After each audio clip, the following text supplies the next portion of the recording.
અંકલેશ્વર નગરપાલિકા દ્વારા એક પેડ માં કે નામ અભિયાન અંતર્ગત વુમન ફોર ટ્રી કાર્યક્રમનો પ્રારંભ કરવામાં આવ્યો છે, જેમાં મહિલાઓની સક્રિય ભાગીદારીથી શહેરને હરિયાળું બનાવવા માટે પ્રયત્નો કરવામાં આવશે. ભારત સરકારના એક પેડ માં કે નામ અભિયાન હેઠળ ગુજરાતમાં અમૃત મિશન તથા નેશનલ અર્બન લાઇવલીહુડ મિશન અંતર્ગત વુમન ફોર ટ્રી કાર્યક્રમનો પ્રારંભ કરવામાં આવ્યો છે.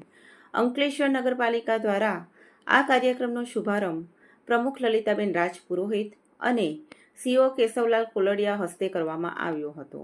આ યોજનાનો હેતુ શહેરોમાં વૃક્ષારોપણને પ્રોત્સાહન આપવાનો તથા મહિલાઓના સક્રિય સહભાગીદારી દ્વારા શહેરને હરિયાળું બનાવવાનો છે.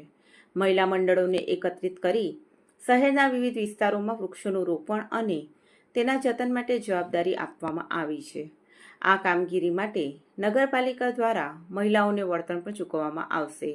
આ પ્રસંગે નગરપાલિકાના કર્મચારીઓ અને અધિકારીઓ ઉપસ્થિત રહ્યા હતા.